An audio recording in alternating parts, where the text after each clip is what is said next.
और बड़ा विशेष दिन है आज का, जो अपन सब भारत माँ की आज़ादी का उत्सव मना रहे हैं। सारे देशवासियों को इस पुनीत पावन गणतंत्र दिवस की बहुत बहुत बधाई हो। आप सभी को मेरे भारत की भूमि के इस आज़ादी पर्व की बहुत बहुत बधाई हो। भगवान शिव सभी के भीतर राष्ट्रभक्ति को जागृत करे और एक एक जीव इस राष्ट्र के कार्य में तत्पर रहे। शिव महापुराण की कथा कर रही है। बड़ी मुश्किल से मनुष्य का देह मिलता है और मानव का शरीर अगर मिल गया, मानव की देह प्राप्त हो गई, तो भगवान की भक्ति में इसको क्यों ना लगा। कई बार तो हमारा शरीर भगवान के मंदिर तक भी पहुंच जाता है, भगवान के भजन तक भी पहुंच जाता है, भगवान की कथा तक भी पहुंच जाता है, तो भी हम उस समय को ज्ञात नहीं कर पाते और वो समय हमारे हाथ से निकल जाता है।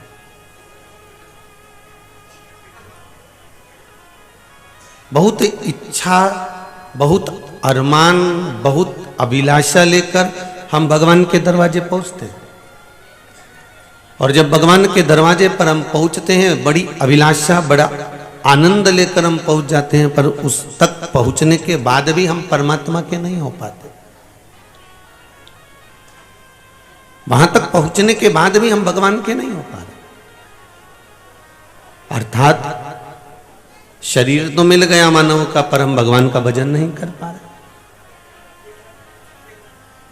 और थोड़ा बहुत समय अगर भगवान के भजन में लग भी गया, थोड़ा बहुत समय हम भगवान की भक्ति में लगा भी लिए, तो हमारे भीतर अहंकार इतना आ जाता है कि मेरे बराबर कोई भजन करने वाला ही नहीं होगा, मेरे बराबर कोई सेवा करने वाला ही नहीं होगा। शिव महापुराण की कथा कर रही है कि आंखों का तो हम ऑपरेशन करा सकते हैं, आंखों का ऑपरेशन कराने में हम देरी नहीं कर सकते कि करा लेंगे, पर आंखों के ऑपरेशन से कोई लाभ केवल देखने का हो सकता है, पर दर्शन के लिए या नजरिया बदलने के लिए या भगवान को पहचानने के लिए ऑपरेशन की जरूरत नहीं पड़ती। किसी सत्संग में जाकर बैठ जाओ, कहीं आस्था पर कथा चल रही हो शिव महापुराण की, वहां जाकर बैठ जाओ, या कहीं भजन कीर्तन या शिव का कोई धाम हो, वहां जाकर बैठ गए, थोड़ी देर भगवान का भजन करा, स्मरण करा, नाम जाप करा और भगवान की भक्ति में डूब गए, तो नजरिया भी बदल गया और दर्शन का भाव भी जागृत अपने आप हो गया। हमारे भीतर वो भाव हमें जागृत करना है।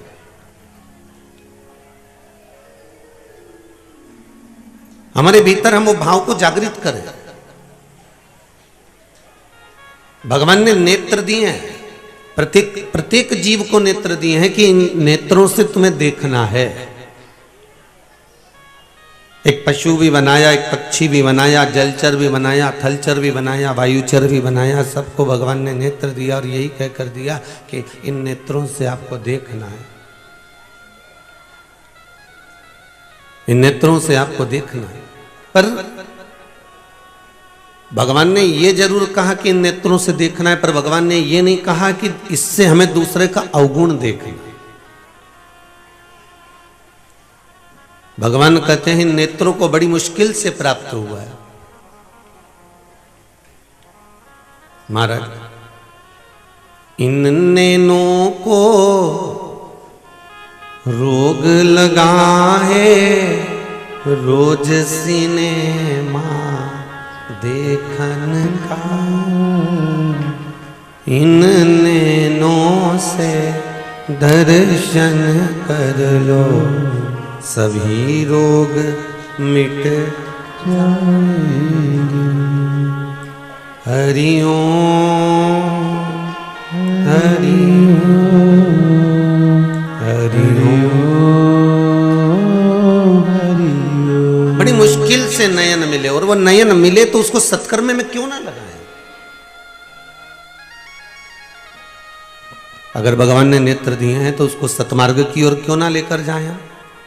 शरीर दिया है तो इसको भगवान की भक्ति में क्यों ना लगाएं हम।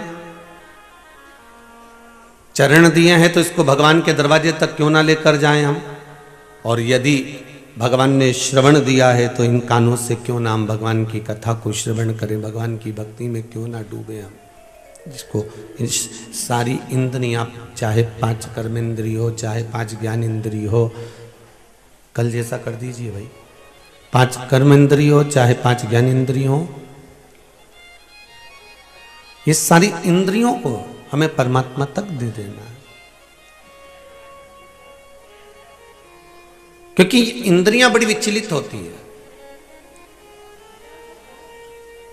इसको भक्ति का जो पथ होता है, भक्ति का जो मार्ग होता है, भक्ति का जो पथ होता है, वहां तक ये जाने में पीछे हट जाती है। चलती तो है, ऐसा नहीं कि इंद्रियां भगवान तक नहीं जाती। नेत्र को भी आप भगवान तक लेकर जाते हो, श्रवण को भी आप भगवान तक लेकर जाते हो, वाणी को भी आप भगवान तक लेकर जाते हो, हृदय को भी भगवान तक लेकर जाते हो। पर ये बीच मार्ग में कहीं ना कहीं अवरुद्ध जो उत्पन्न हो जाता है, कहीं काम का, कहीं लोभ का, कहीं विषय का, कहीं आसक्ति का, कहीं वासना का, कहीं तृष्णा का, ये अवरुद्ध जो इकट्ठा हो जाता है और ये इंद्रियों को परमात्मा तक जाने से रोक देता है। ये भगवान तक पहुंचने में अड़चन उत्पन्न कर देता है।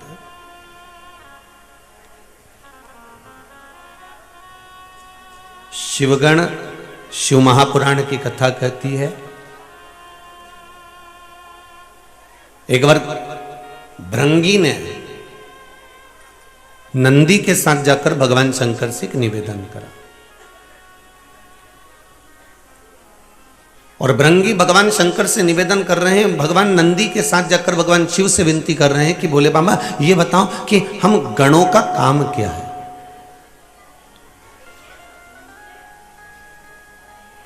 हम गणों का काम है क्या, हम गण किस काम के लिए, हम गण क्या कर सकते हैं, आप वो बताइए।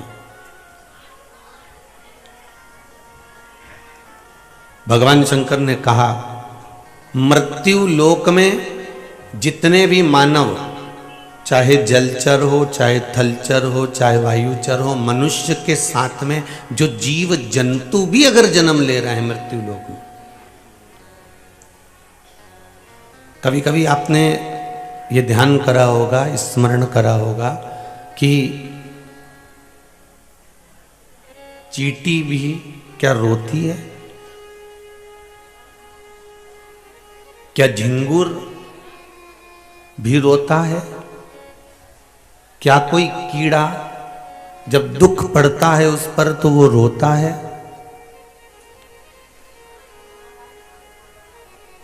एक छिपकली, एक मकड़ी, एक चिड़िया, एक पक्षी, एक पशु क्या रोता है? शिव महापुराण की कथा कहती है उस जीव को भी रोना आता है। जब दुख होता है तो वो भी रोता है। जितने आप जहां से भी आप लोग निकलते होगे, जाते होगे, आते होगे, आपको जितने भी वृक्ष खड़े मिलते होंगे, जो वृक्ष जगह जगह पर मिलते होंगे, क्या ये भी रोते हैं? क्यों नहीं रोते? 84 लाख योनियों में 20 लाख योनि तो वृक्ष की है।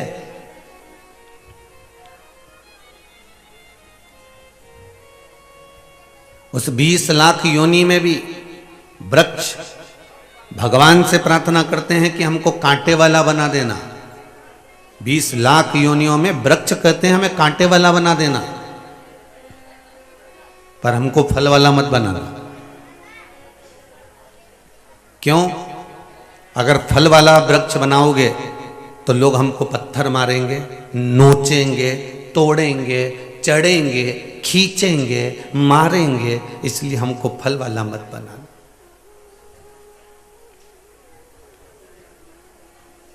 हमें फल वाला मत बनाना।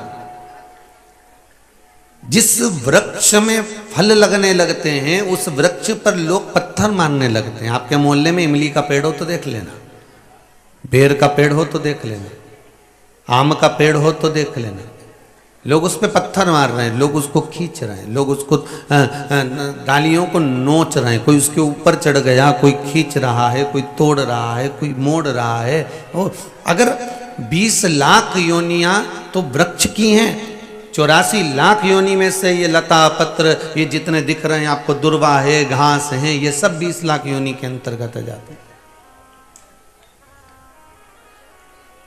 वो वृक्ष भगवान से कह रहे हैं हमें फल वाला मत बनाना। और एक बात अपनी जिंदगी में उतार कर रखिए, फल वाले वृक्ष पर लोग पत्थर मारते हैं, फल वाले वृक्ष पर लोग टहनियां खींचते हैं, पर कोई कांटे वाले वृक्ष को पत्थर मारता है क्या? नहीं।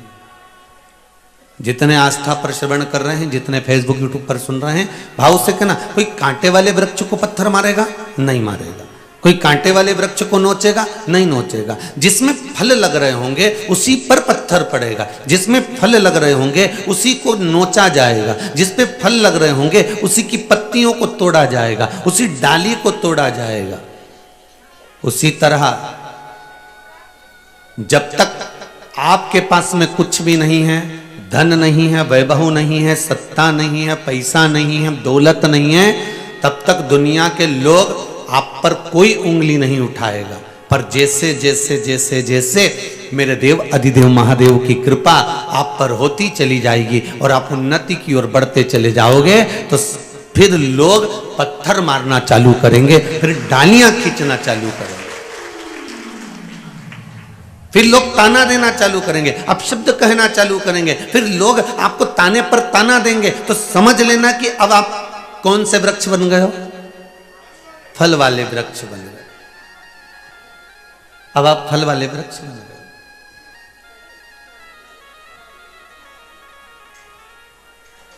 अब आप कांटे वाले नहीं रहे हो। जब भगवान हाथ पकड़ लेता है और अपनी ओर अग्रण्य कर देता है, वैभव की ओर, सत्ता की ओर, धन की ओर, निरोगता की ओर, तो दुनिया के लोग फिर पत्थर मारना प्रारंभ कर देते हैं। एक सुंदर पत्र है, किसी ने भेजा है। जितने पढ़े हैं ये हैं, जो नहीं पढ़े हैं वो ये हैं। पढ़ेंगे जब वो भी वर्णन करेंगे। वो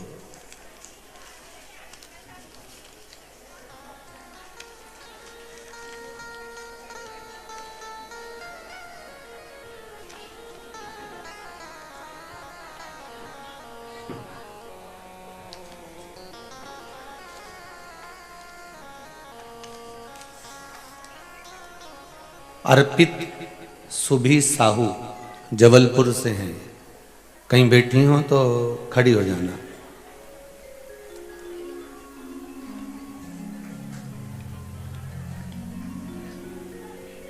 आप ही हैं बेटा? आपने लिखा है, माइक पहुंच सकता है क्या? देख,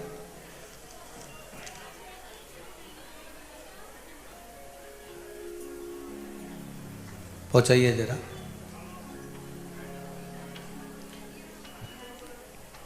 एक दूसरे को देते जाओ, बढ़ाते जाओ, पहुंच जाएगा।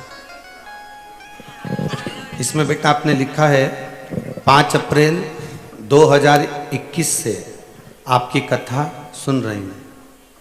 जी गुरु। क्या बाबा ने कृपा करी बाबू? 5 अप्रैल 2021 को मैंने घर में एक कथा रखी। मेरी बुआ उस कथा में आई, उन्होंने आपके बारे में बताया। जो हमारे पास कुछ बचा हुआ था उससे मैंने कथा करवाई। उसके बाद उन्होंने बोला कि प्रदीप मिश्रा जी को एक बार सुनो, पशुपति का व्रत करो। मैंने जिस दिन से व्रत किया है, मेरा खुद का ट्रांसपोर्ट चालू हो गया, डुप्लेक्स घर बन गया और अभी खुद की कार, वाहन सब कुछ हो गया महाराज। बाबा की कृपा, बहुत बहुत बाबा की ऐसी कृपा बनी रहे। आपने इसमें लिखा है बहुत तकलीफ में थी, सब कुछ चला गया था, किराया देने की भी गुंजाइश नहीं थी हमारी। आज डुप्लेक्स घर बनवा दिया आपने 1200 स्क्वायर फीट में। पूजा तो सब करते हैं, आपने मुझे पूजा का ढंग सिखा दिया गुरुदेव। बाबा की कृपा विराज जी, बहुत बहुत साधुवाद। बाबा ऐसी ही कृपा आप पर बना। यहाँ तक गुरु जी हमारी फैमिली ने हमको छोड़ दिया था। धन जब चले जाता है ना बाबू, तो सबसे पहले परिवार ही भगता है। वो कहते हैं नाव डूबती है तो चूहे भाग जाते और हैं। आज सारे रिश्तेदार, सारी फैमिली हम लोग को बुलाती हैं, सब पूछने लगे हैं। अब वापिस सम्मान मिलने लगा ना, सब बस यही पूछने शंभू लगे। है, यही शंकर सब है। आपके आशीर्वाद से। बाबा की कृपा। शंभू श्री शिवाय। श्री शिवाय नमस्ते। बैठिए बाबू, बैठिए। जी। शिव की कृपा है। शिव ओघड़दानी है। आप अगर विश्वास रखे हो शंकर के प्रति, अगर आपका भाव निर्मल है और दिल से आप अगर शंकर को रिझा रहे हो, तो उसके मिलन में देरी नहीं हो सकती।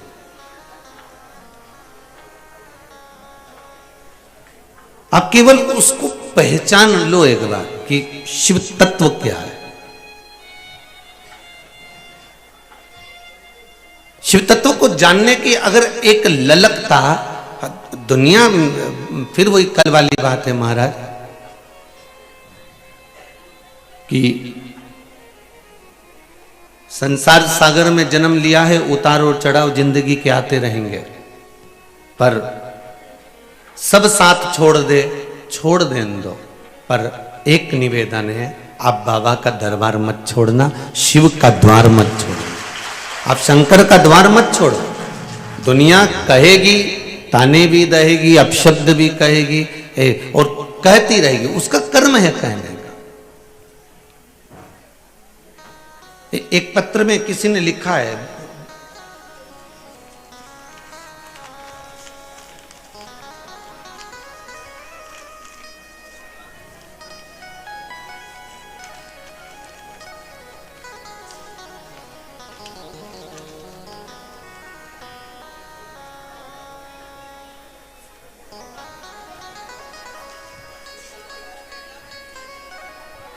नीरज जी शर्मा हैं, ब्राह्मण परिवार से हैं। किरण जी शर्मा महाराष्ट्र से हैं, गांव इंगन घाट से हैं। कहीं बैठी हो तो हाथ उठाइएगा।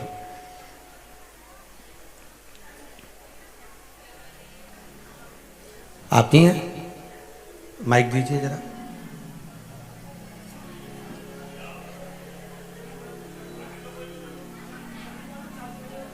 माइक चालू करके पूछा दो।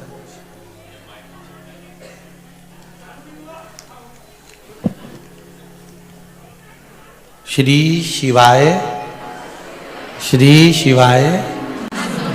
आपने बहन लिखा है, गुरुजी मैं किरण शर्मा जी हाँ। महाराष्ट्र से आई हूँ। जी हाँ। इंदौर अपने भाई के यहाँ आई थी। जी हाँ।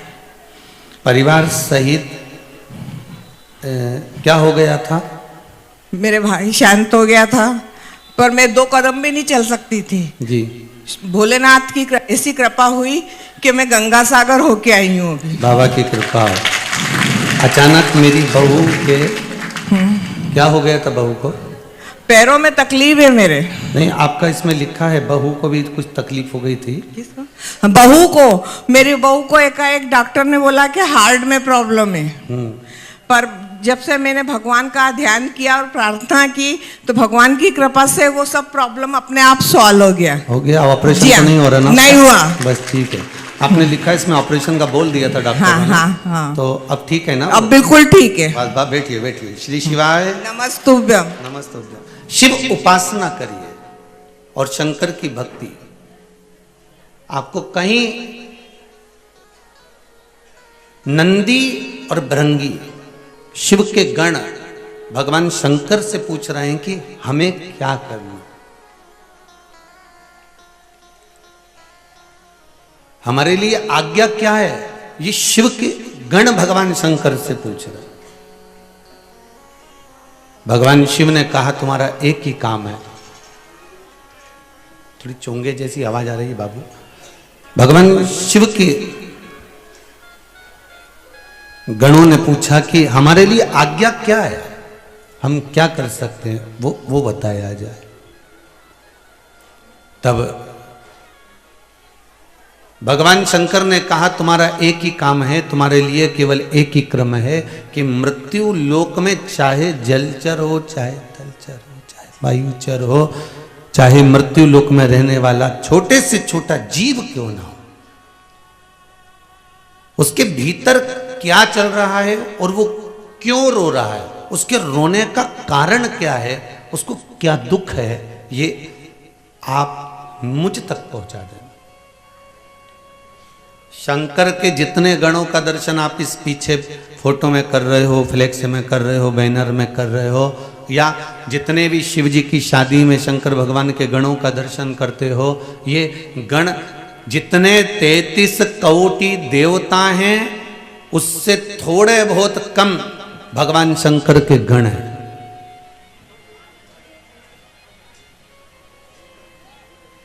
भगवान शिव के गण भी कोटि कोटि है और कोटि कोटि वो गण भगवान शंकर के वो गण कोटि कोटि। ये सब पर चाहे वो पशु हो, पक्षी हो, जलचर हो, थलचर हो, वायुचर हो, जितने भी जीव जहाँ विराजमान होते हैं, उन जीवों के रोने की दशा क्यों रो रहे हैं, क्या कारण है, उनको तकलीफ क्या है, उनको दुख क्या है, उसका कारण ये जो गण है ये जान जाते हैं और जानकर देव अधिदेव महादेव से जाकर, देव अधिदेव महादेव से जाकर बोल देते हैं, भगवान शिव से जाकर कह देते।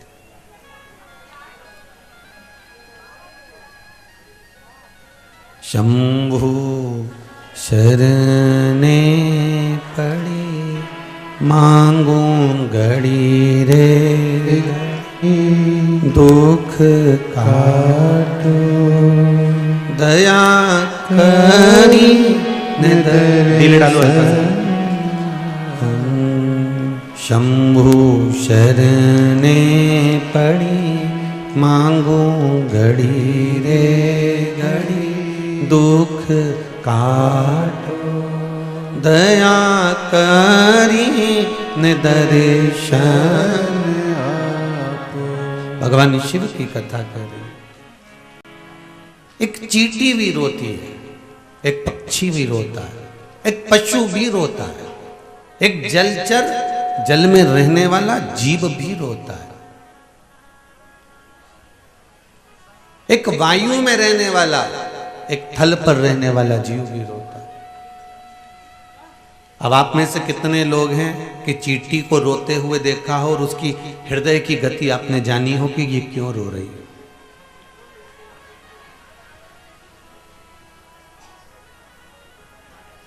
चींटी को घबराहट होती कि नहीं होती? जैसे तुमको घबराहट हो जाती है एकदम, कहीं भीड़ में गए या कोई एकदम तुम्हारे ऊपर आया, कोई चीज पत्थर तुम्हारे ऊपर एकदम आया तो घबराओ कि नहीं घबराओ?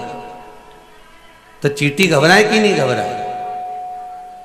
जब तुम्हें घबराहट होती है तो चींटी को भी होती होगी। तुम देखना उसको जरा सा तुम टच कर लेना, बस वो घबराई और भाग। घबराहट हुई कि नहीं? उसको भी घबराहट हुई, उसको भी घबराहट आई कि नहीं? चींटी को भी घबराहट हो रही है। चींटे को पकड़ना चाहोगे तो चींटे को भी घबराहट हो रही है। जलचर थलचर वायुचर जितने जीव हैं, इनको अगर आप थोड़ा सा भी कष्ट दोगे, थोड़ी भी तकलीफ दोगे तो इनको भी घबराहट होने लगती है। और अगर इन जीव को अगर आप मारने का प्रयास करोगे तो ये भी रोते हैं, इनको भी तकलीफ उत्पन्न हो जाती है, इनको भी कष्ट होता है।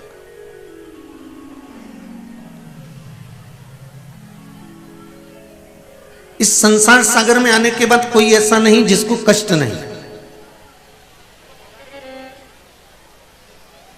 एक व्यक्ति सोचे कि भैया साधु सन्यासी सबसे ज्यादा सुखी हैं, तो साधुओं से पूछा जाए तो कहेंगे गृहस्थी सबसे ज्यादा सुखी है।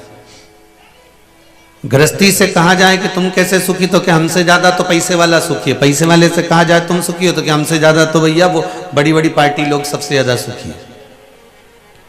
बड़े बड़े पार्टी वालों से पूछा जाए तुम सुखी हो, तो क्या भैया हमसे तो अच्छा वो गरीबड़ा भैया कहीं मतलब का नहीं, अपन तो कमाओ कमाओ कमाओ और मालूम पड़े सारा टैक्स में भरते जाओ, और वो गरीब बड़ा अच्छा 2 रुपया किलो में गेहूं मिल गया, खाया पिया चक तो अच्छा।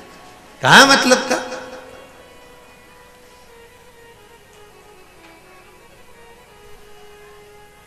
धन को बचाने का भी टेंशन, रखने का भी टेंशन, तो उससे तो वो गरीब रबरा। फिर गरीबड़े से पूछा, तू सुखी है? अरे अपन काय का सुखी भैया, देखो पैसे वाले कितने जोरदार गाड़ी में घूम रहे हैं, बंगले में रह रहे हैं, जमीन। तो यहाँ तो प्रत्येक व्यक्ति के हृदय में दुख समाहित ही चलता रहता है, दुख चलती रहती है, दुख समाहित चलता ही रह रहा है। उसकी परिभाषा के अंतर्गत दुख उसके अंतर्गत घूम ही रहा है।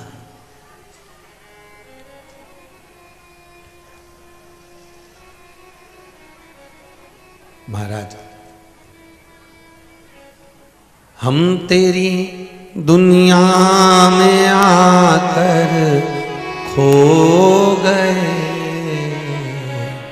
कर ना पाए हरि भजन और सो गए, कर ना पाए हरि भजन और सो गए। भगवान की कथा कह रही है, स्मरण कर रहा है, संकीर्तन कर रहा है, नाम जाप मंत्र जाप कर रहा है कि आपकी भक्ति। अब वृक्ष रो रहे हैं, पशु पक्षी रो रहे हैं, जलचर थलचर रो रहे हैं, तो इनके रोने की खबर, इनके दुख की खबर, इनको क्या कष्ट है उसकी खबर, इनको क्या तकलीफ है उसकी खबर भगवान तक कौन भेजता है? वो भेजने वाला कोई दूसरा नहीं होता। शंकर भगवान से गणों ने पूछा कि हमारा कार्य क्या है, तो शंकर जी ने कहा तुम्हारा कार्य एक ही है कि मृत्यु लोक में जलचर थलचर वायुचर जितने जीव हैं इनको क्या कष्ट है, उनके कष्ट की दशा तुम्हें हमें बताना।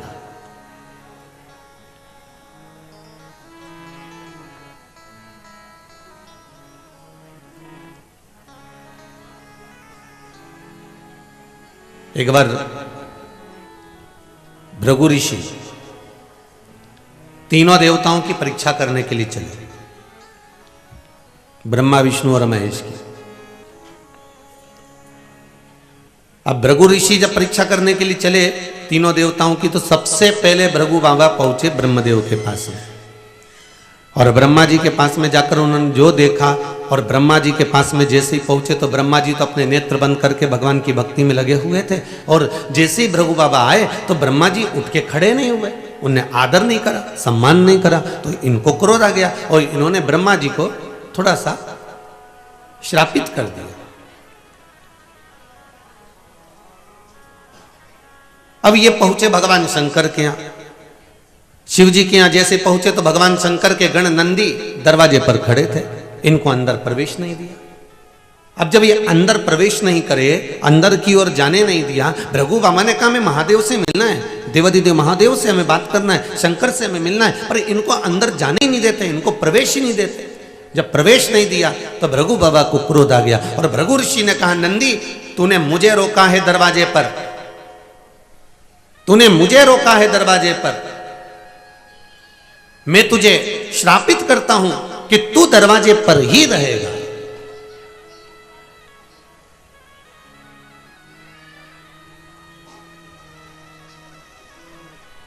अब पहुंचे भगवान विष्णु के यहां, नारायण सो रहे थे, जाते से भृगु बाबा ने लात का प्रहार कर दिया, चरण का प्रहार करा छाती पर। लक्ष्मी जी को बड़ा क्रोध आया, पर भगवान ने उनके चरण में चंदन लगाया, मेरे मालिक ने, मेरे नारायण ने भृगु बाबा के चरण में चंदन लगाया।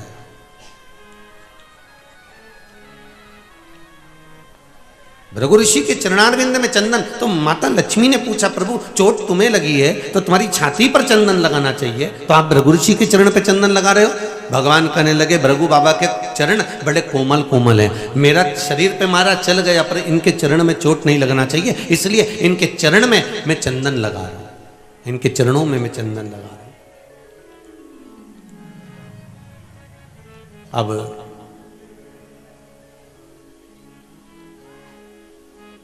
आज नंदी भगवान शंकर का गण सबको मोदक खिला रहा है।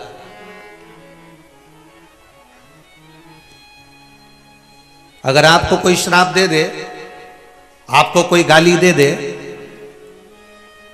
आपको कोई अपशब्द कह दे, तो आप में से कितने लोग हैं जो दुनिया के लोगों को लड्डू खिलाएंगे, मिठाई खिलाएंगे? नहीं साहब, तो तुम्हें तो रसगुल्ला खाना ही पड़ेगा, आज मेरे रिश्तेदार ने मेरे को गाली दी है। नहीं साहब, तुम्हें तो खाना ही पड़ेगा।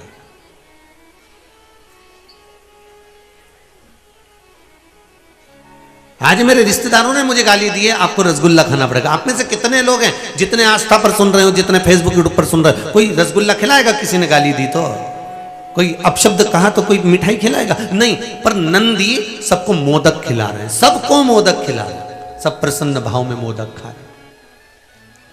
अब सब प्रसन्न भाव में जब मोदक खा रहे थे तो भगवान देवादिदेव महादेव बाहर आए और शंकर जी ने पूछा, जैसे ही नंदी से पूछा, क्यों रे नंदी ये बता कि ये मोदक किस लिए बट रहा? तो नंदी ने कहा, प्रभु आज बड़ी प्रसन्नता का दिन है, भृगु ऋषि आए थे यहाँ पे। अच्छा, तो मेरे से तो मिलके ही नहीं गए। इतने में नंदी ने कहा, आप तो समाधि में लीन थे, तपस्या में लगे हुए थे, मैंने मना कर दिया। तो फिर मोदक देकर गए हैं क्या? वो मोदक दे के नहीं गए, मैंने मोदक बनवाया है। अच्छा, क्यों बनवाया? क्योंकि उन्होंने श्राप दिया है मेरे को कि तू दरवाजे पे ही मिलेगा शंकर के। अब ये भृगु बाबा ने मुझे श्राप नहीं दिया है, ये भृगु ऋषि ने मुझे वर प्रदान कर दिया कि मेरा शंकर मुझसे दूर नहीं रहेगा, मेरे सामने रहेगा। मेरा शिव मुझसे दूर नहीं, मेरे सम्मुख में रहेगा। ये भृगु बाबा का मुझे वर प्राप्त हो गया, इसमें श्राप नहीं दिया, इसमें मुझे श्राप नहीं मिला।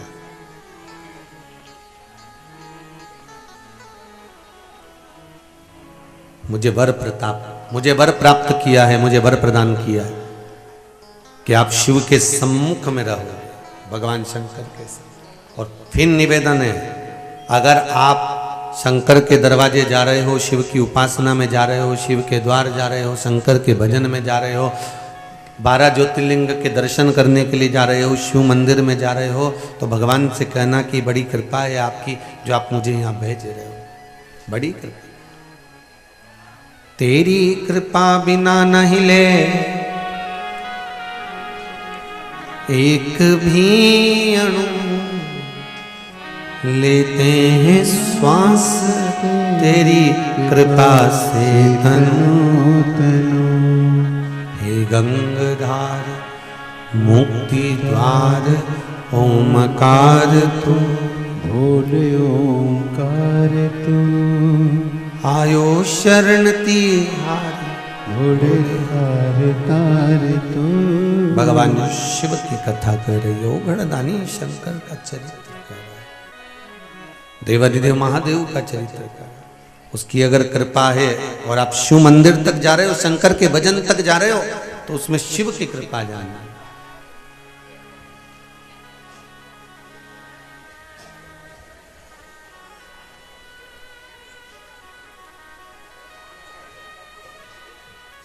महाराज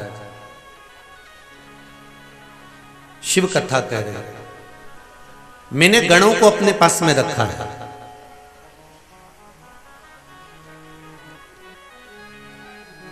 ये गण जो मेरे पास में रह रहे हैं, इनको मैंने एक काम दिया है, आपके मन की दशा को मुझ तक पहुंचाना।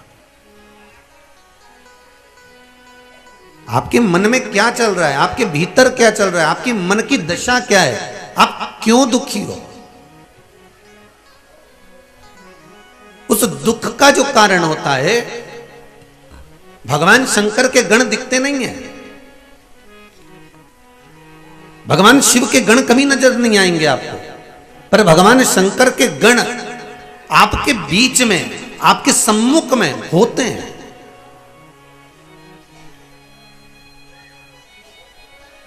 और जब वो गण सम्मुख में होते हैं, नजर आते हैं हमको, शिव के गण जब सामने होते हैं, वो नजर नहीं आएंगे हमको, हमें दिखेंगे भी नहीं, हमारे सामने भी नहीं आएंगे, ना भृंगी आएगा, ना श्रृंगी आएगा, न नंदीश्वर आएंगे, पर हमारे भीतर अगर कोई बात है और हमने उसमें शिव का स्मरण कर लिया है, हमने शंकर का अनुमोदन कर लिया है, हमने शिव को याद कर लिया है, तो ये पक्का है कि वो गण हमें ले जाकर शिव तक मिला देते हैं, हमारे शंकर से हमारे बातों को कह देते हैं। वो गण हमारे मन की बात शिव तक पहुंचा देते हैं। आपको एक बात कही थी कि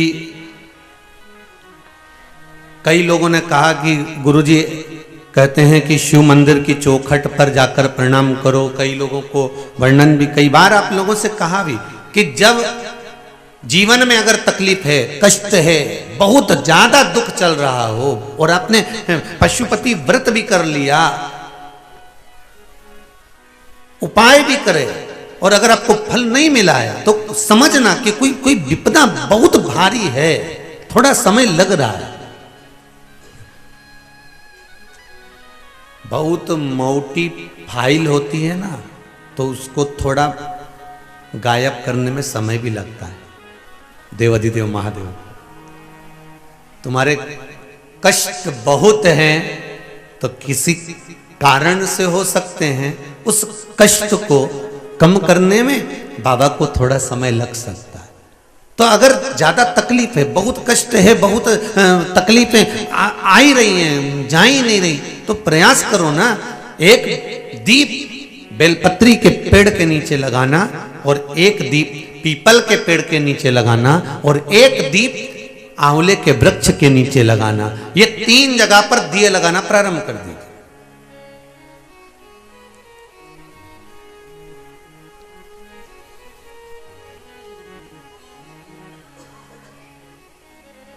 और तीनों जगह दीप लगाते समय भाव प्रकट करते रहिए। श्री शिवाय नमस्तुभ्यं, श्री शिवाय नमस्तुभ्यं, श्री शिवाय नमस्तुभ्यं।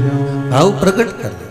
वहां जब दीप लगाओ तो अपने मन की कामना कर कर बेलपत्री के वृक्ष के, और शुरुआत कहां से करना है? बेलपत्री के वृक्ष से शुरुआत करना।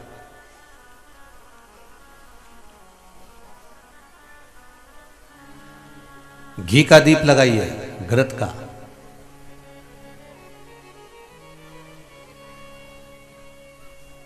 और घी का दीप लगाकर बेलपत्री के वृक्ष की छांव में बैठकर, बेलपत्री के वृक्ष की छाया। अच्छा, कई लोग कोई उपाय जब बताया जाता है तो इतने इतने समझदार लोग हैं कि जो गमले में बेलपत्री का पेड़ है ना, उसमें उपाय करते हैं।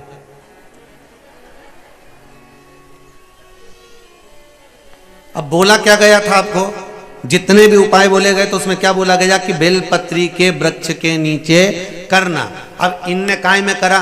गमले में। अब तुमने गमले में करा तो गमले में पेड़ इतना बड़ा, पौधा इतना बड़ा, उसकी छाया अपने ऊपर आ रही है क्या? उसकी छाया हमारे ऊपर पड़े तब तो वो वृक्ष कुछ फल प्रदान करे।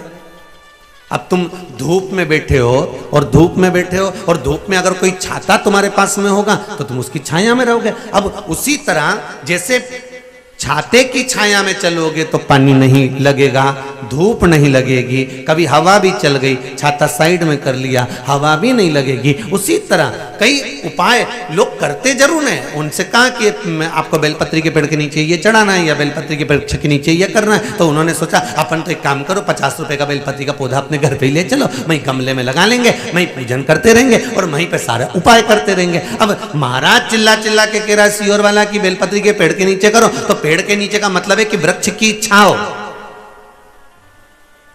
हमारे ऊपर होना चाहिए।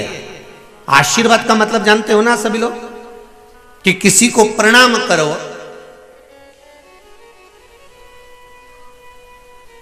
तो उसके हस्त कमल की छाया, जिसको तुमने प्रणाम करा है, जिसको तुमने नमन करा है, उसके हस्त कमल की छाया आपके ऊपर पड़ना चाहिए।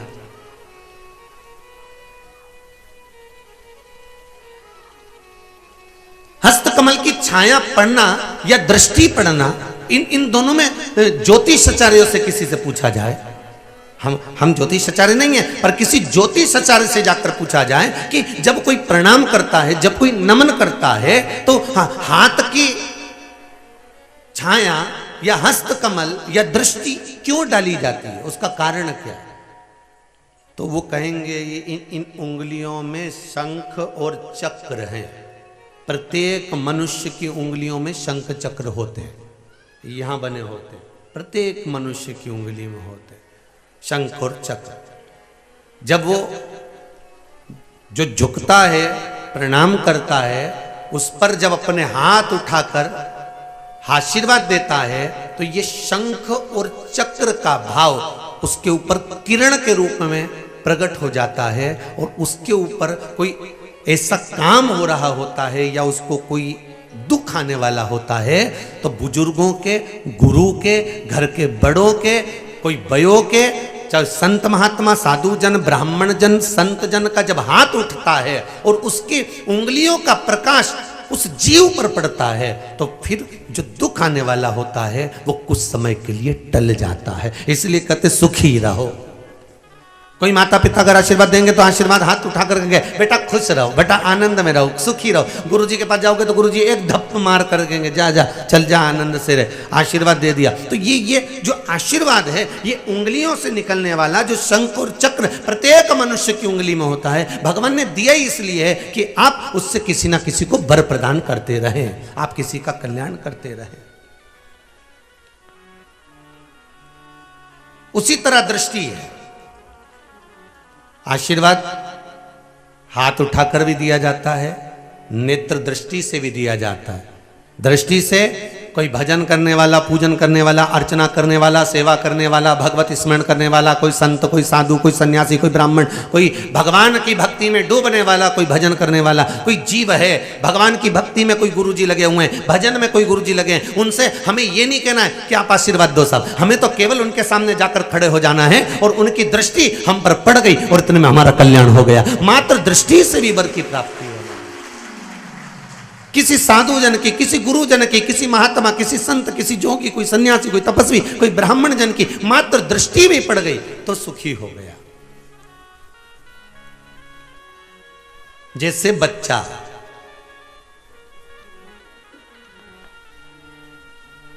घर पे बीमार रहता है, जैसे ही हॉस्पिटल की सीट, और बच्चे ही नहीं, कई कई लोगों की आदत ऐसी है, कई कई बूढ़े लोगों की भी आदत ऐसी है, घर पे इनका पेट दुखे न कमर दुखे, जैसे ही हॉस्पिटल में ले गए आधे से ज्यादा बीमारी, बुखार तो खत्म नहीं, डॉक्टर के क्यों बुखार कहाँ आ रही है, ये तो नाप लिया मैंने, ला जीवान ऊंची करना उन्हें धर दिया हुआ, और जो देखा तो कि बुखार तो है ही नहीं, तो सांस लो तो कि फेफड़ा उन भी सब दिखे। तो फिर मेरे को समझ में नहीं आया, मैं घर में रही हूँ तुम्हारी हापड़ी चले न, घर में रही हूँ तुम्हारे रात के बुखार।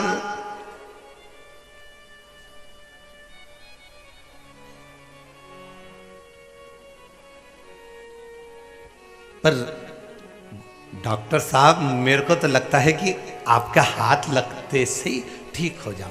अब डॉक्टर को कौन बताए कि ये डॉक्टर के पास जाके क्यों ठीक हो, क्योंकि पहले के बच्चे जो पैदा होते थे वो दादी और नानी के घर में पैदा होते थे, तो इनका जो नानी के घर पैदा होता था उसका प्रेम नानी से ज़्यादा होता था, जो दादी के घर पैदा होता था वो दादी के प्रेम ज़्यादा होता था, जो बच्चे हॉस्पिटल में पैदा होते हैं इनका डॉक्टर सिस्टर से प्रेम ज़्यादा होता है।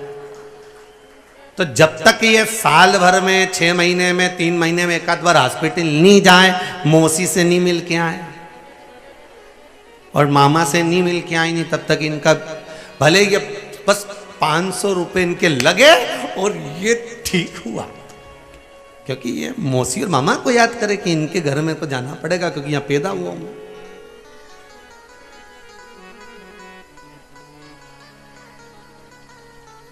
वहां पहुंचना पड़ेगा। तो शिव पुराण कह रही है, शंकर की कथा कह रही है।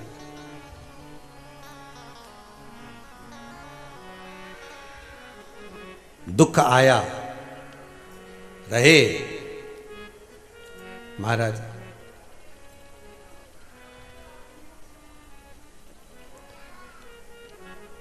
और ऐसा कोई संसार में नहीं जन्मा जिसका हिसाब मेरे शिव के पास नहीं।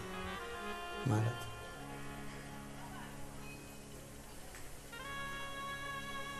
से जाकर भगवान ओघड़दानी से जाकर निवेदन करेंगे, आपको उसका सुख, उसका आनंद आपको प्राप्त होगा।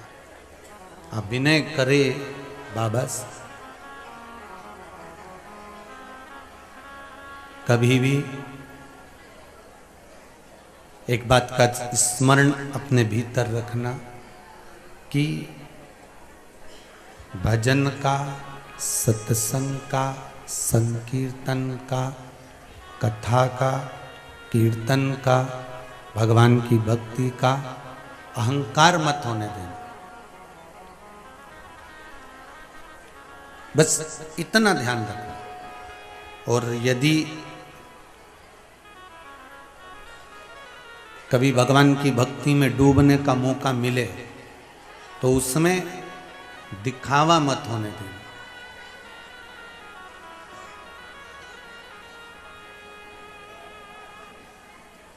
दिखावे की जरूरत नहीं है। जैसा आप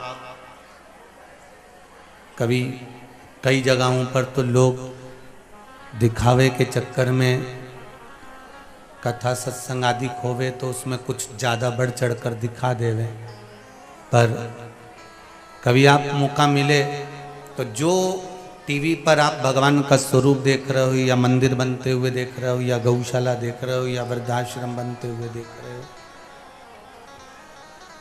जैसा आपको टीवी पर दिख रहा है वैसा कि वैसे ही कभी आप इधर इंदौर जाएं या भोपाल जाएं तो चितावली या हेमा रुकते हुए जाएं, देखते हुए जाएं सीहोर के पास में कि जो दिखा टीवी पर वैसा है कि नहीं।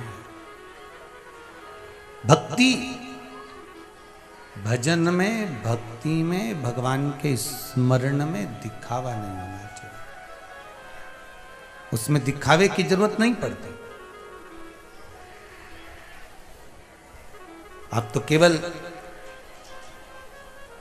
जितना आप बोल रहे हैं, जितना आप स्मरण कर रहे हैं, शिव कथा कर रही है, शंकर जी का अनुमोदन कर रहा है, शिव तत्व कर रहा है। 3 जगह पे वृक्ष का स्मरण, दीप का स्मरण करें। पहला कहां लगाना है? जम के बोलिए जरा। बेल पत्र के वृक्ष के नीचे, ठीक है। दूसरा पीपल के वृक्ष के नीचे, और तीसरा आंवले के वृक्ष के नीचे। ये 3 जगह पर कहते हैं ब्रह्मा, विष्णु और महेश, इन तीनों को दीप लगाने के बराबर फल प्राप्त हो जाता है। या ब्रह्माणी, लक्ष्मी और पार्वती, इन तीनों को दीप लगाने के बराबर फल प्राप्त हो जाता है। ये 3 जगह पर लगाया गया दीप, 3 जगह पर प्रकट करा गया दीप का फल प्राप्त हो जाता है। साउंड आज ठीक नहीं है बाबू, इसको सेट करिए जरा।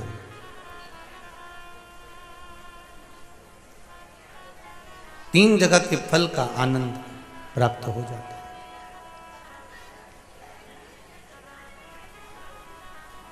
शिव महापुराण की कथा कर रही है, भगवान शंकर का पावन चरित्र वर्णन कर रहा है। दीप लगाते समय एक बात का स्मरण आपके जीवन में रहे, जब भगवान को दीप प्रकट करें, प्रज्वलित करें, तो प्रयासरत रहें, प्रयास करें कि आप जब दीप प्रज्वलित करें तो ये मन की कामना कर कर करें कि हम भगवान को प्रसन्न करने के लिए दीप लगा रहे हैं। हम संसार की प्रसन्नता के लिए दीप नहीं लगा रहे हैं, हम भगवान की प्रसन्नता के लिए दीप लगा रहे हैं। हम भगवान को प्रसन्न करने के लिए दीप लगा रहे हैं, हम भगवान के आनंद के लिए दीप लगा रहे हैं। महाराज,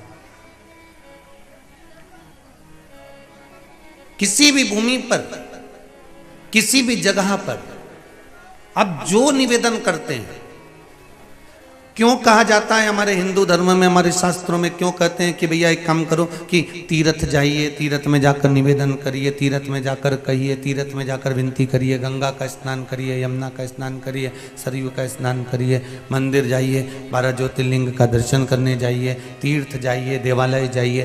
क्यों कहते हैं? क्यों हमारे पुराणों में कहा गया, हमारे शास्त्रों में कहा गया कि यहाँ से जो आप अपने घर में पुण्य करते हैं उससे ज़्यादा पुण्य, जैसे आपने 1 रुपया दान करा, पुण्य करा, सत्कर्म करा, तीर्थ में जाकर आपने वही 1 रुपया करा तो वो 1000 गुना हो गया, और किसी गंगा नदी के तट पर, यमुना, सरयू आदि नदियों के तट पर जाकर हमने कोई पुण्य करा तो वो और लाख गुना हो गया। इसका महत्व क्या है? क्यों कहा जाता है?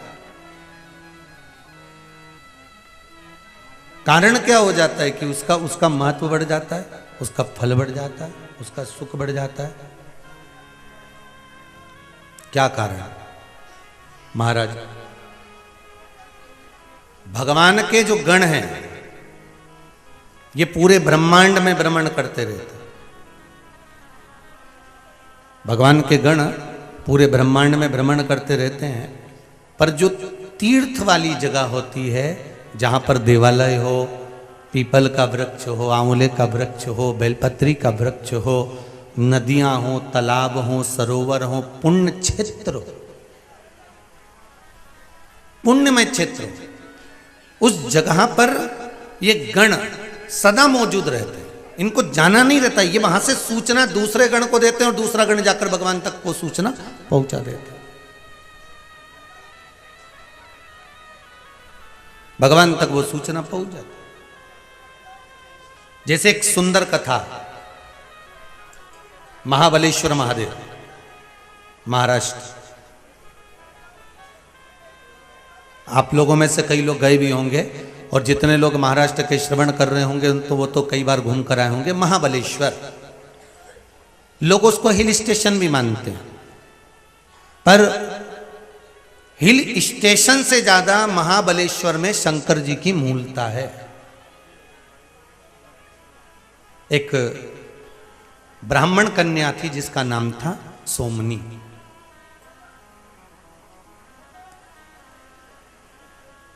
और वो ब्राह्मण कन्या सोमनी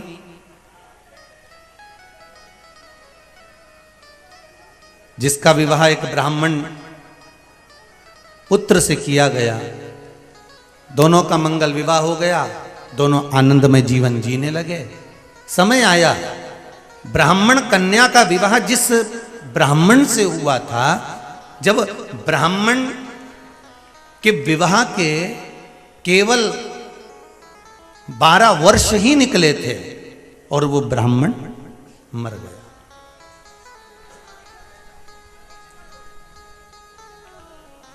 अब वो ब्राह्मण मर गया। अब ब्राह्मण युवान अवस्था में आया, युवान अवस्था में आया और उसके प्राण चले गए। और ये कन्या भी, ब्राह्मण की जो बेटी थी सोमनी, ये सोमनी भी तरुणी अवस्था में आई, युवान अवस्था में आई और विधवा हो गई, वेदव्य हो गई।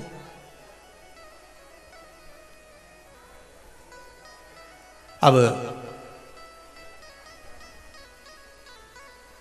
सोमनी जब वेदव्य हो गई और युवान अवस्था थी इसकी, कुछ जिस ब्राह्मण घर में ये ब्याही थी, जिस ब्राह्मण के साथ में ब्याही थी, ब्राह्मण तो मर गया पर घर परिवार में देवर जेठ नातेदार रिश्तेदार कुटुंब कबीले वाले सभी थे। और ये ब्राह्मण सोमनी, ब्राह्मण की पत्नी जब युवान अवस्था में थी, तरुणी अवस्था में थी, तब इसका पति मर गया। और पति के जाने के बाद ये अपनी कहीं सहेली के साथ में जलाशय से जल लेने जाती है। महाराज जब जलाशय से जल लेने के लिए गई और जलाशय से जल जब लेकर आती है तो सखियों का साथ मिल जाता है, सखियों का संग मिल जाता है। और सखियों का संग मिलता है तो इसकी दृष्टि, सोच, विचार, बुद्धि, चित्त व्यभिचारी हो जाता है।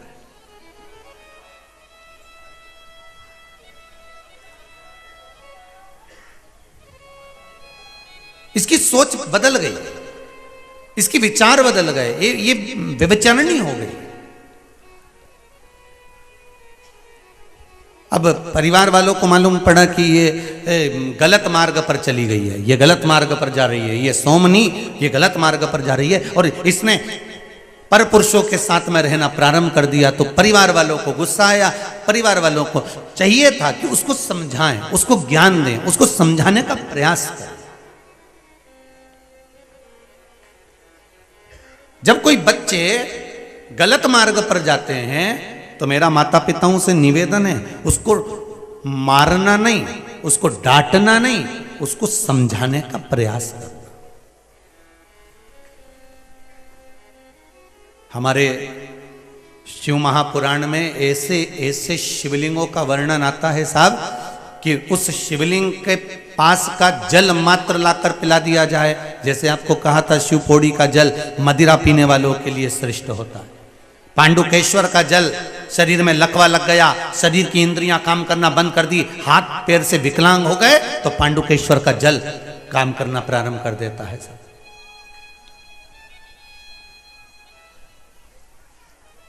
नेत्रों से दिखना कम हो जाए। पत्र है, एक पत्र है उसे।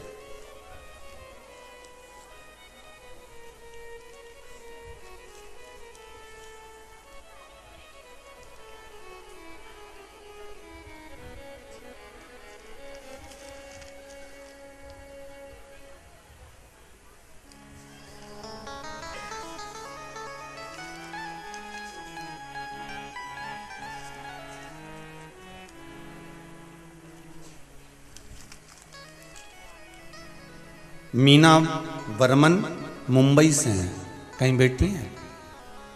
मीना वर्मन मुंबई से। मैं मुंबई से आई हूँ, अशोक सोनी की बहन हूँ। रुद्राक्ष महोत्सव में अपने बेटे को लेकर आई थी मुंबई से। उसकी आंखों में तकलीफ थी, रोशनी कम हो गई थी, आंखें लाल हो जाती थी और दिखना बंद हो जाता था। 7 साल हो गए थे ये सब दिखाते दिखाते डॉक्टरों को, पर रोशनी वापस नहीं आई थी। रुद्राक्ष महोत्सव से मैं गई और शहद वाला प्रयोग करा शिव महापुराण का। अब मेरे बेटे को दिखना चालू हो गया, उसकी नेत्र ज्योति वापस आ गई। ये पत्र में लिखा है उसने। शिव उपासना का फल क्या है?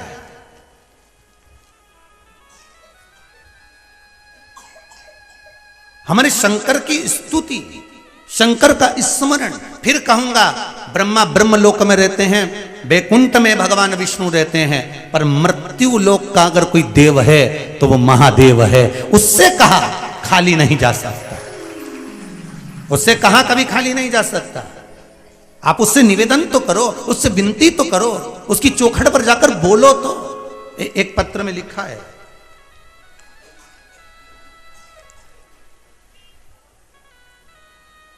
राजस्थान से श्री गंगानगर जिले से संजीव कुमार सोमारानी, कहीं बैठे हो, पत्र भेजा है आपने।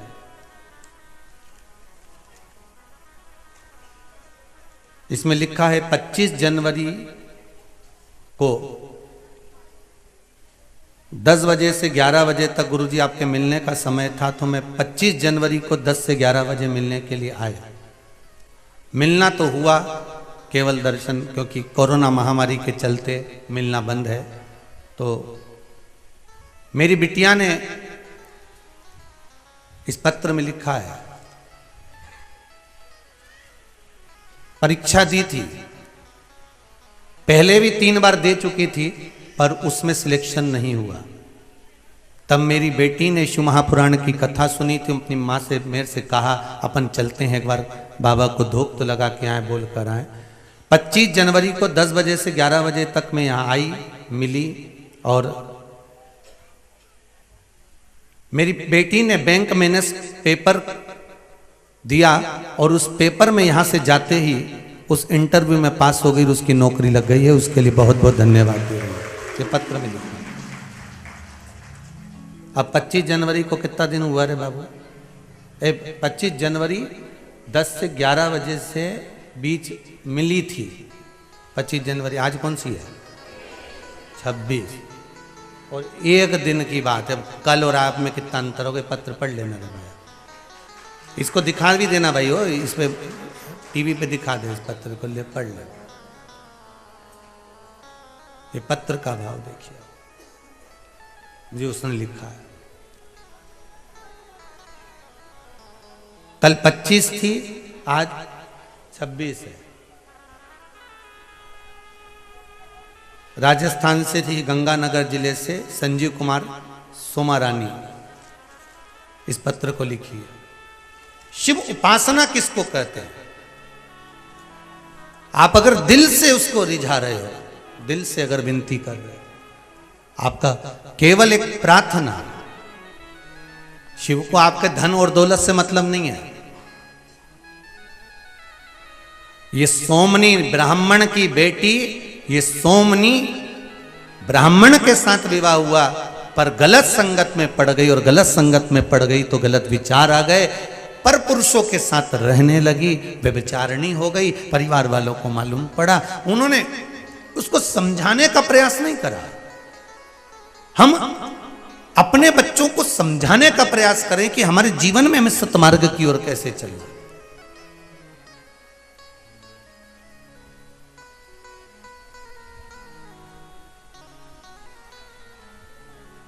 अभी 2 साल से पहले जब कोरोना महामारी चली, इसके पहले मंदिर में केवल पंडित जी घंटी बजाते थे, आरती उतारते थे और भगवान का पट बंद कर देते थे। पर ये 2 वर्ष जो कोरोना महामारी के निकले हैं और लोगों ने शिव महापुराण की कथा को श्रवण करना प्रारंभ करा, तो अब केवल मंदिर में अकेले पंडित जी नहीं रहते, आरती करने वाले भी साथ में रहते हैं, पूजन करने वाले भी साथ में रहते हैं।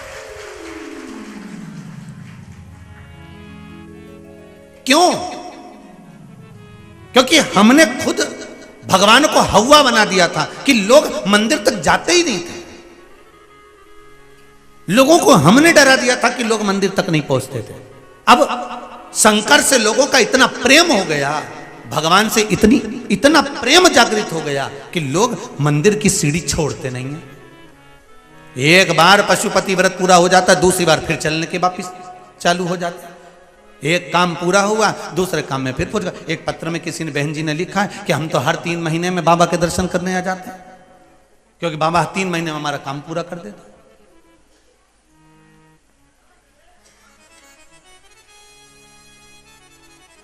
सोमनी को समझाया नहीं गया, ब्राह्मण की बेटी को समझाया नहीं गया, ससुराल वालों ने ले जाकर उसको एकांत में जंगल में छोड़ दिया। ऐसे वीराने जंगल में छोड़ा कि इसको कोई पशु पक्षी खा जाएगा, ये मर जाएगी, यहीं पर रह जाए, क्योंकि हमारे कुल को बर्बाद कर रही है, हमारे कुल को बदनाम कर रही है, इसको छोड़ दिया जाए।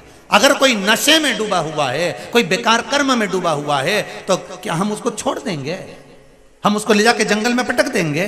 हम उसको ले जाकर कहीं छोड़ देंगे? नहीं, उसको समझाने का प्रयास करो, उसको शिव की भक्ति में डुबाने का प्रयास करो, उसको भगवान के भजन में डुबाने का प्रयास करो। कह दो उससे, तुझे काम नहीं करना ना, मत कर। मंदिर में झाड़ू लगा, पोछा लगा, शिव मंदिर की आराधना कर, शंकर की भक्ति धारण कर। कभी तो शंकर की भक्ति में डूबेगा तो एक दिन तो शंकर उसका हाथ पकड़ेंगे। वो वाली बात याद रख लो, वो टेढ़ी चोटी वाली, भला है बुरा है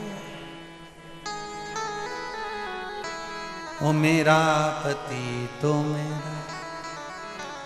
बस मेरा देव अधिदेव महादेव भी यही कहता है, भला है बुरा है जैसा भी है मेरा भगत ही तो है। बस शिव जानता है, आप गलत हो ये शंकर को मालूम है, आप अच्छे हो ये शंकर को मालूम है। आप गलत काम कर रहे हो तो उसको माना, समझाओ, डांटना है थोड़ा बहुत डांट लो, पर ये नहीं कि उसको ले जाकर हम कहीं पटक किया है, उसको ले जाकर हमने छोड़ दिया तो घर से निकल जा, हमारा संबंध खत्म हो गया, अब नहीं आना, ना मैं तुझे देखूंगी ना तुम मुझे देखना, और मेरे संबंध खत्म हो जाए। नहीं नहीं नहीं नहीं महाराज, जिस धागे की गांठ हाथ से खुल सकती है उसको खोलो, कैंची से मत काटो। उसको खोलो, कैंची से मत काटो। जब गांठ जम के लग गई हो तब कैंची का प्रयोग करो। अगर कोई बात प्रेम से सही हो सकती है तो उसको प्रेम से खोलो, जीवान की कैंची से काट कर अलग मत करो, उसको खोलने का प्रयास। संगत बिगाड़ेगी, सोमनी को बिगाड़ दिया संगत ने, वो जंगल में पहुंच गई, घर के लोग वापिस आ गए, रोती बिलखती अकेली पड़ी थी, पर संगत का असर ऐसा था कि इसको वहां भी वैसे ही मिल गए। एक भील ऐसा मिल गया, वो भी मांसाहार करने वाला, मदिरा पान करने वाला, और उसने इसको देख लिया। युवान थी, तरुणी थी, बड़ी सुंदर थी। उस भील ने अपना साथ बनाया और इसको अपने साथ ले गया। अब अपने साथ ले गया, भूखा मरता क्या ना करता, इसके घर में रहने लगी। भील के साथ में इसने विवाह कर लिया, शादी कर ली। तो जैसा भील मांस लेकर आता है मांस खाती, मदिरा लेकर आता तो ये भी मदिरा पीती।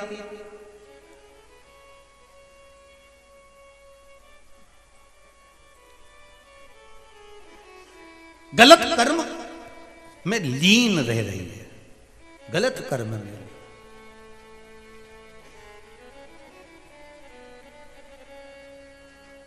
किसी गलत व्यक्ति से विवाह करने के बाद में कन्या सोचे कि मेरा जीवन अच्छा है तो ये जीवन भले अच्छा हो सकता है, पर अगला जीवन बेकार ही होगा, अगला जीवन बेकार ही होगा।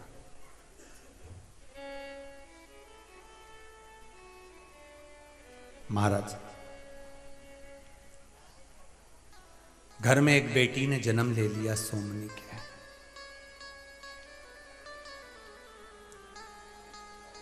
सोमनी नशे में इतनी धुत रहती, जितना वो भील उतनी वो सोमनी।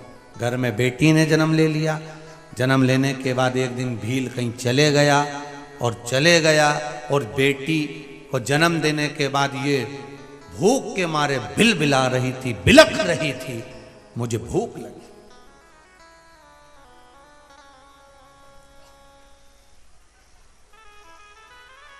भूख लगी है, नशे में धुत, रात्रि के समय में प्रकाश नहीं। सोमनी ने विचार करा कि अब मेरे को भूख लग रही, मैं जाऊं कहां? तो उसने सोचा बाहर पशु बंध रहे हैं, वहीं चली जाती हूं, एक आध पशु को मार के लाती हूं। जहां पर पशु बंध रहे थे वहीं पर आज पति ने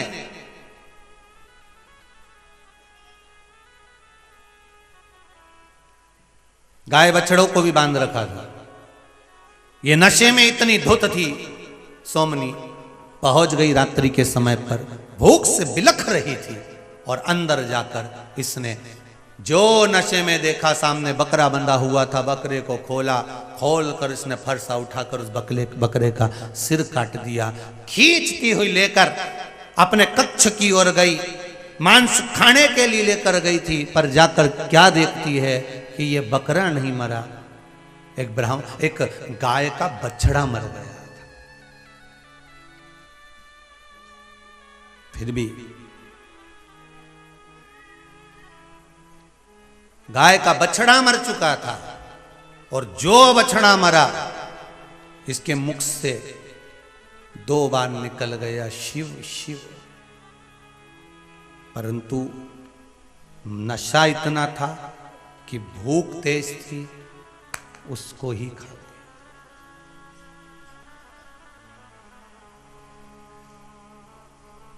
संगति देखिए कितनी विचित्र है।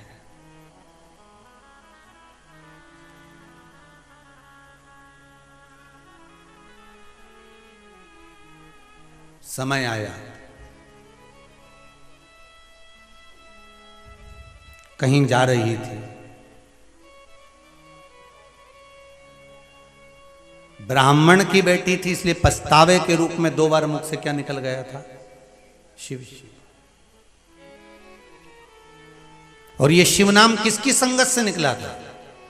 जिस ब्राह्मण के साथ इसका विवाह हुआ था, जिस ब्राह्मण के साथ में इसकी शादी हुई थी, सोमनी का वो पति शिव भक्ति में लगा रहता था,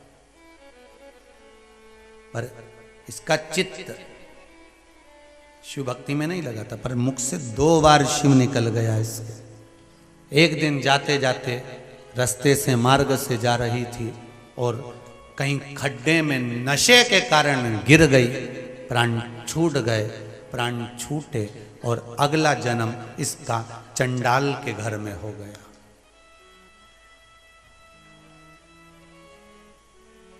पहले भी खाने पीने वाले के घर में पहुंच गई थी, आज फिर अब चंडाल के घर में जन्म हुआ। जन्म से ही आंखें नहीं थी, अंधी थी, शरीर में कोढ़ हो गया था। जन्म देने के बाद में माता पिता मर गए थे, भूख से बिलखती थी, चंडाल के घर में जो मिल जाता था वो खा लेती थी। बड़ी हो गई, नेत्र ज्योति नहीं है, शरीर में कष्ट बहुत है, बिलखती है, रोती है, चीखती है, चिल्लाती है।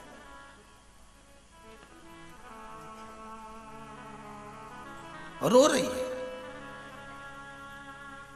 कई लोगों की आदत रहती है, वो भगवान से कहते हैं हमने कौन सा पाप करा प्रभु जो हमको भुगतना पड़ रहा है, हमने कौन सा पाप करा प्रभु जो हमको ये कष्ट दे दिया, हमने कौन सा पाप करा प्रभु हमको ये रोग मिल गया, हमने कौन सा पाप करा प्रभु जो हमको ये बीमारी हो गई। उसका कारण हमारा पूर्व का जन्म है। हम क्या कर रहे हैं ये किसको मालूम है। शिव महापुराण की कथा बार बार कहती है, मत बुरे कर्म कर बंदे वरना पछताएगा, भगवान की आंखों से तू बच नहीं पाएगा, तू बच नहीं पाएगा। अरे ओ अज्ञानी मत करना दान। क्यों ऐसा कर्म करते हो?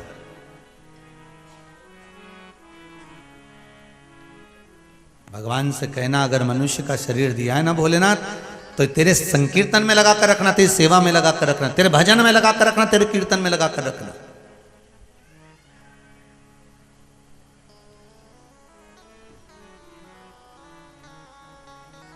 मुझे तेरी सेवा चाहिए, उसके सिवाय कुछ। एक कोटा से बालक आया हुआ है, उस बालक ने कल भी बोला, परसों भी बोला, गुरुजी अब मैं 2-4-8 दिन यहाँ आया हूँ, मुझे सेवा का मौका देना। कहीं बैठा होगा, हाँ ये बैठे, मुझे सेवा का मौका देना गुरुजी, बस मैं यहाँ पर सेवा करूँ 8 दिन, और मुझे विश्वास है कि मैंने अगर 4 दिन सेवा कर लिया, 2 दिन सेवा कर लिया, 7 दिन सेवा कर लिया, तो मेरा विश्वास कहता है कि बाबा मेरी सुनेगा। मुझे सेवा दे महाराज। और सीधी सीधी बातें शिव महापुराण भी तो ये कहती है, कर सेवा तू लगन लगाकर, मन में सच्चा भाव जगाकर, ये की आंखें खोलो रे, अब शिव जी के होलो रे।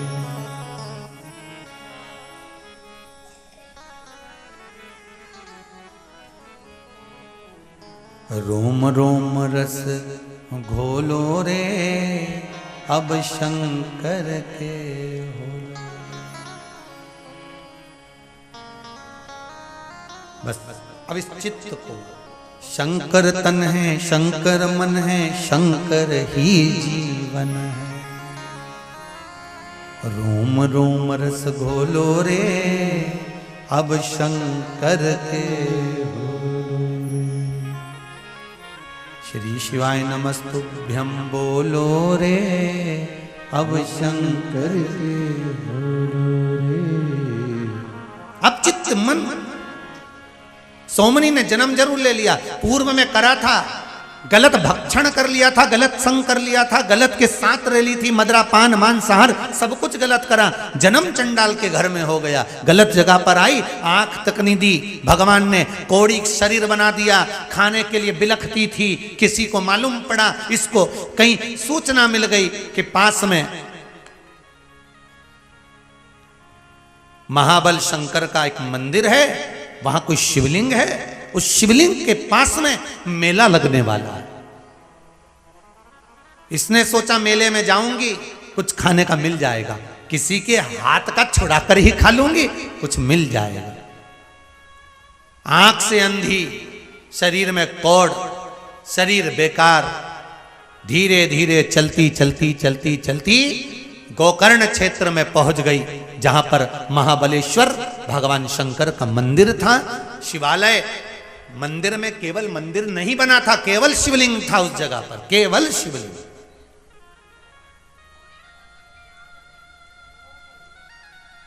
और उस शिवलिंग के पास बहुत दूरी पर शिवलिंग था, ये पहुंच गई। किसी को लगा दया आ गई, किसी को देखो ये मंदिर आई है दर्शन करने के लिए, आंख नहीं है, शरीर में कोढ़ हो रहा है, पूरा शरीर बेकार हो रहा है। तो किसी ने मन में सोचा इसके पास में, बेचारी के पास में बेलपत्र नहीं है चढ़ाने के लिए, तो किसी भक्त ने उसके हाथ में बेलपत्र पकड़ा दिया, ये बेलपत्र ले। अब इसको नहीं मालूम कि किसी ने क्या पकड़ाया, इसको तो पत्ता लगा।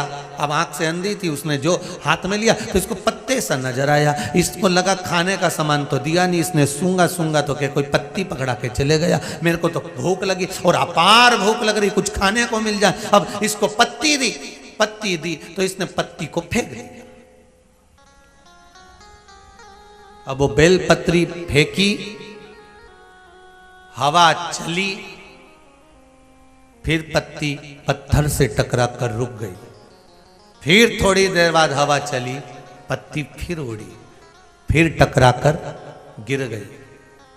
4 दिन निकल गए, इसको भूखी प्यासी कौड़ी अवस्था में, अंध अवस्था में पड़ी। 4 दिन की धूप में पत्ती जम के बोलिए सूख गई, सूखी। अब की बार जो हवा चली, पत्ती सीधे शंकर के शिवलिंग से टकरा गई, सीधे।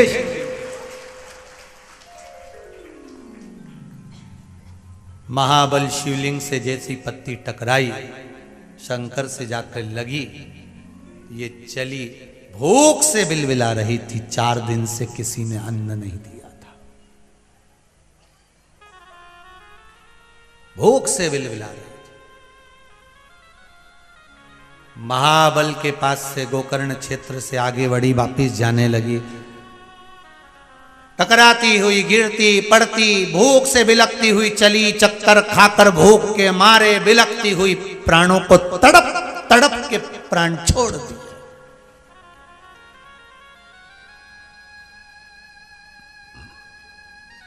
सौमनी तड़प तड़प के प्राणों को छोड़ दिया, प्राणों को छोड़ा। अभी आपको कथा में कहा था, आपकी हर पल में जो मन में चल रहा है, इसकी खबर शंकर को भगवान शंकर के गण दे देते हैं। आपके मन में क्या चल रहा है। हम कई बार कथा में कहते हैं कि सती मैया शिवजी के साथ अगस्त ऋषि के यहाँ, कुम्भज ऋषि के यहाँ कथा सुनने के लिए गई, और अगस्त बाबा के यहाँ कथा सुनने के लिए जब पहुँचती हैं तो अगस्त बाबा के यहाँ कथा सुनते सुनते सती मैया के मन में आ गया, मेरी शादी हुई और मेरे पति मुझे यहाँ कथा सुनाने लेकर आ गए, इससे तो जलकर भस्म हो जाऊं तो अच्छा। तो सती मैया ने सोच लिया था कि मैं जलकर भस्म होंगी, सती मैया को जलकर भस्म होना पड़ा। शंकर भगवान ने सोचा राम जी का दर्शन हो जाए, तो राम जी का दर्शन हो गया। शिव कथा आप चाहे आस्था चैनल पर सुने, आप चाहे मोबाइल पर सुने, आप चाहे फेसबुक पर सुने, आप चाहे यूट्यूब पर सुने, शिव कथा जहां बैठकर सुन रहे हो, आपके मन में जो कामना आ रही है, शंकर के गण वो कामना आपकी पूरी जरूर करते हैं, यह पक्का। शिव के गण वो कामना पूरी जरूर करेगा। आप दिल से रिझाएं। आया पत्र के अंतर्गत देखिए,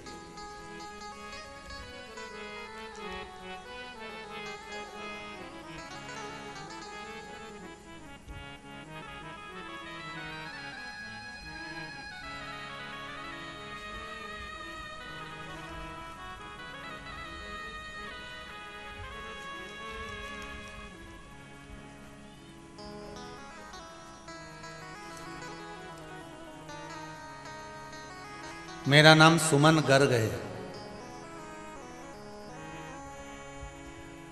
ओबरा सोनभद्र काशी के पास से आई हूं। जिनने लिखा हो बैठे हो आप ही। सारी समस्या का हल पशुपति व्रत।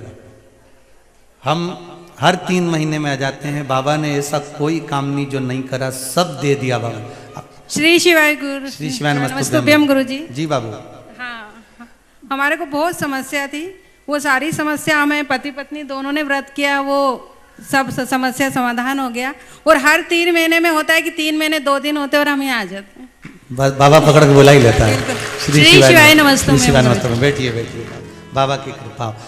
शंभो शरणे पड़ी मांगू घड़ी रे घड़ी, दुख काको, दया करी ने दर्शन आपो, दया करी ने दर्शन आपो। अब दिल से उसको रिझा, अब दिल से उसको बोल। तड़पी, ये चंडाल के घर में जन्मी हुई बेटी बहुत तड़पी। हम क्या करें हैं उसका हमको अंदाजा नहीं है साहब। कई लोग कहते हैं गुरुजी हमने उपाय करा मान लो, और अगर नी हुआ तो उनसे निवेदन है तुम्हारे मुख पर आ गया नी हुआ तो मतलब समझ लो वो होने वाला नहीं है। आप तो कोई उपाय कर रहे हो, पशुपति व्रत कर रहे हो, भगवान को अगर एक बेलपत्र भी चढ़ा रहे हो, भगवान का अगर पंचाक्षर मंत्र का जाप कर रहे हो, या श्री शिवाय नमस्तुभ्यम बोल रहे हो, या शिव शिव बोल रहे हो, काशी काशी बोल रहे हो, शंकर का एक नाम आपके मुख से अगर निकल रहा है तो ये विश्वास मानकर चलना कि उस मुख से जो नाम निकला है वो कभी ना कभी काम आएगा। ये सोमनी की कथा कह रही है कि 2 बार मुख से क्या कहा था, वो गाय का बछड़ा जब कटाता तो शिव शिव का।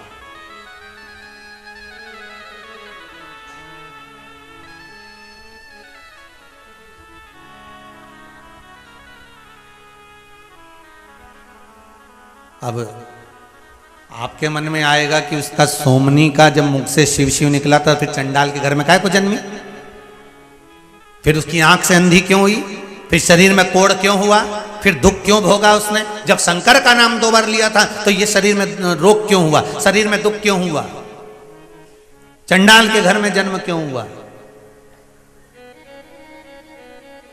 और चंडाल के घर में जन्म लेने के बाद इतना दुख झेलने के बाद जब प्राणों को त्यागा, जैसे ही उसके प्राण छूटे इतने में भगवान शंकर के गण सामने आकर खड़े हो गए। नंदी भृंगी ने उसको लिया और नंदी भृंगी उसको लेकर सीधे शंकर के धाम में, सीधे शिवलोक में शंकर के धाम में पहुंच गए, कैलाश पर। शंकर भगवान ने पूछा किसको लायो, नंदी भृंगी कहते हैं आपके भगत को लेकर आए। भगत को? हाँ। वहीं से संत निकल कर जा रहे थे, उन्होंने कहा भोलेनाथ के दरबार में और ये चंडाल की बेटी जिसके शरीर पर कोढ़ हो गया था, जिसके आंख की अंधी थी, जिसने गाय के मांस का भक्षण किया था, मदिरा का पान किया था, ये और ये यहां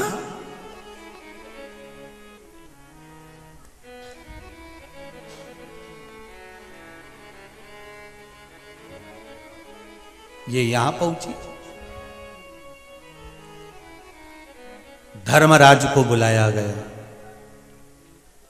अलग से बुलाने की तो जरूरत होती नहीं थी यमराज और धर्मराज को। शंकर भगवान के यहां अलग से धर्मराज और यमराज को बुलाने की जरूरत नहीं होती, क्योंकि यमराज ने तप करा था भगवान भूतनाथ भूतेश्वर शंकर का, और तप कर कर जैसे ही यमराज उठा था, शंकर भगवान को जो देखा तो शंकर भगवान को देखकर कहा सारे देवताओं के पास में वाहन है पर शिव जी के पास जाने आने के लिए कुछ भी नहीं है। तो यमराज ने भगवान शंकर से कहा प्रभु मेरी इच्छा है आपको कुछ दूं, कुछ गिफ्ट करूं, एक आध गाड़ी वाड़ी में आपको दे दूं। शंकर भगवान ने कहा मुझे गाड़ी वाड़ी नहीं चाहिए, मैं तो पैदल चलता हूं, कैलाश पे रहता हूं, घूम आता हूं, फिर आता हूं। नहीं नहीं प्रभु आपको कुछ ना कुछ तो मैं दूंगा। शंकर भगवान ने कहा क्या देना चाहता है? यमराज कहता है मुझे अपनी सेवा में ले लीजिए। शंकर भगवान ने कहा ठीक है, तू धर्मराज मेरा नंदी बनेगा और मैं तेरे पर सवारी करूंगा। यम तो उसके साथ में चलता है। यम और धर्म मेरे शंकर के हर पल साथ में है। जब यमराज की सवारी खुद कर रहा हो, धर्मराज की सवारी मेरा भूतनाथ, मेरा भूतेश्वर, मेरा शंकर कर रहा हो, तो फिर कहा काल सामने आएगा। अकाल मृत्यु वो मरे जो काम करे चंडाल का, काल उसका क्या बिगाड़े जो भक्त हो महाकाल का। फिर कौन सामने आए? फिर क्यों घबराना?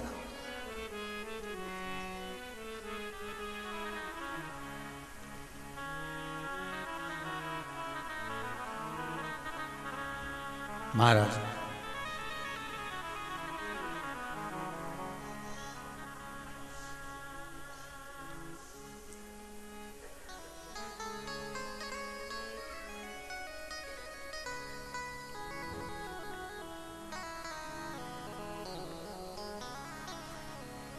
भगवान बोले, इसके पाप और पुण्य क्या है? ब्राह्मण की बेटी होकर व्यभिचारिणी हुई, भील से विवाह करा, पति के जाने के बाद मांस मदिरा का पान करा, बेटी को जन्म दिया, गाय का बछड़ा कटा, उसका भक्षण करा, जन्म ली चंडाल के घर में, चंडाल के घर में जन्म लेने के बाद में फिर मरी, तो ये शिव के दरवाजे कैसे आ गई? क्या कारण है इसके आने का? शंकर भगवान के गण इसको लेकर क्यों आ गए शिव के द्वार? तो नंदी से पूछा, धर्मराज से पूछा, तुम बताओ क्या बात है? नंदी ने कहा, ये व्यभिचारिणी होने के बाद भी इसके हाथ से जब गाय का बछड़ा कटा तो इसने 2 बार शिव शिव कहा।